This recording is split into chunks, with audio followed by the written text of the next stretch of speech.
Assalamualaikum warahmatullahi wabarakatuh.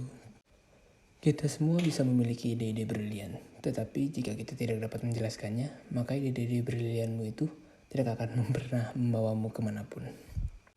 Perkenalkan, nama saya Ferry Wijaya, semester 1 dari Universitas Putra Indonesia, Fakultas Ilmu Komunikasi.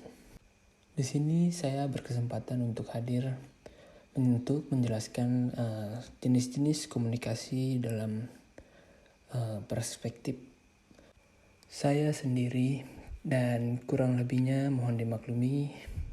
Dan di sini kita akan memulai semua tentang jenis-jenis komunikasi. Komunikasi itu memiliki 4 dasar. Salah satunya yaitu satu lisan.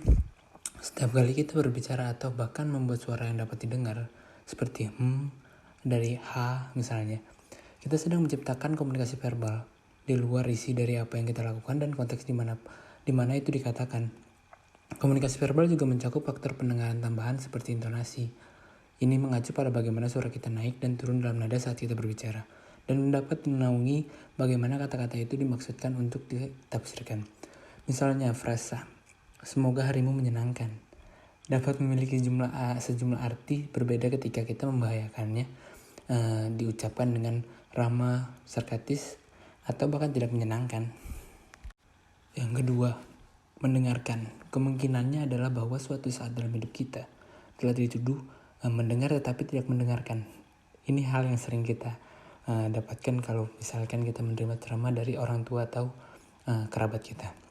Apa yang dikatakan seseorang kepada kita?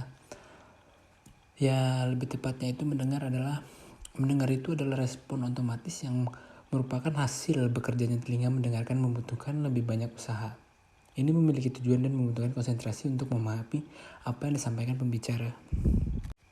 Yang ketiga adalah tertulis. Saat kita menyampaikan pesan melalui simbol tertulis, kita sedang melatih komunikasi tertulis.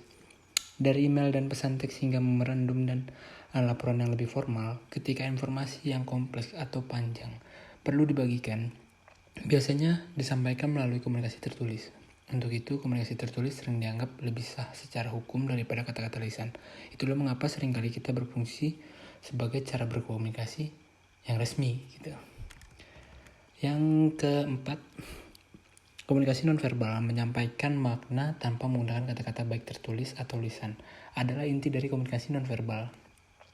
Hal ini dapat dicapai melalui segala hal, mulai dari ekspresi wajah, tangan, hingga bahasa tubuh dan postur-postur tertentu. Selain itu, komunikasi nonverbal sering melengkapi komunikasi lisan. Gerakan seperti kutipan udara atau mengangkat bahu menambah arti tambahan jika tidak sepenuhnya berbeda dengan apa yang orang itu katakan gitu. And next, berikutnya komunikasi antarpersonal.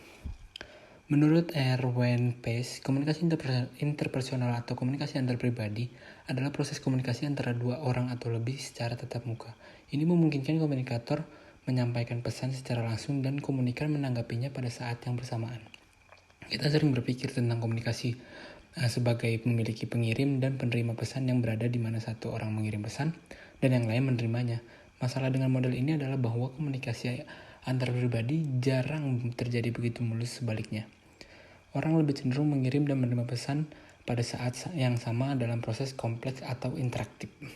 Dan selanjutnya ada komunikasi intrapersonal. Komunikasi intrapersonal atau diri sendiri adalah penggunaan bahasa dan pikiran yang terjadi di dalam diri komunikator sendiri. Dalam komunikasi ini, posisi sedang individu menjadi pengirim komunikator sekaligus juga sebagai penerima pesan komunikan yang memberikan feedback pada diri sendiri. Bahkan menurut penelitian yang ada, kita terus-menerus berkomunikasi satu sama lain. Penelitian menunjukkan bahwa orang berbicara di mana saja dari 7.000 hingga 20.000 kata sehari satu sama lain.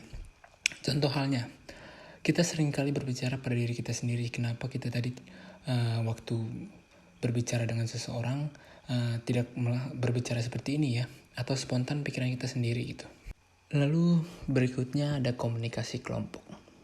Komunikasi kelompok menurut Deddy Mulyana pada tahun 2005 adalah sekumpulan orang yang mempunyai tujuan bersama yang berinteraksi satu sama lain untuk mencapai tujuan bersama, mengenal satu sama lainnya dan memandang mereka sebagai bagian dari kelompok tersebut. Sedangkan menurut Michel Bourgon dalam Wiranto 2005, mendefinisikan komunikasi kelompok sebagai interaksi secara tatap muka antara 3 atau orang lebih, dengan tujuan yang telah diketahui seperti berbagi informasi, menjaga diri, pemecahan masalah, yang mana anggota-anggotanya dapat mengingat karakteristik pribadi anggota-anggota yang lain secara tepat. Kelompok ini misalnya adalah keluarga, kelompok diskusi, kelompok pemecahan masalah, atau komite yang tengah berapat untuk mengambil suatu keputusan dalam komunikasi kelompok. Juga melibatkan komunikasi antar pribadi. Lalu yang terakhir ada komunikasi massa. Komunikasi massa merupakan komunikasi yang ditunjukkan kepada khalayak luas atau masyarakat umum dengan sifat komunikasi yang heterogen. Komunikasi massa dapat terjadi dengan menggunakan beragam media massa sebagai saran untuk menunjang komunikasi tersebut. Media massa yang sering digunakan dalam komunikasi massa pun sangat berupa audio visual, media cetak, maupun media luar ruang. Salah satu contoh media massa adalah yang saat-saat ini seperti koran, atau berita-berita di TV, televisi, teknologi atau handphone. Sekarang ini banyak yang teknologi modern tentang media massa.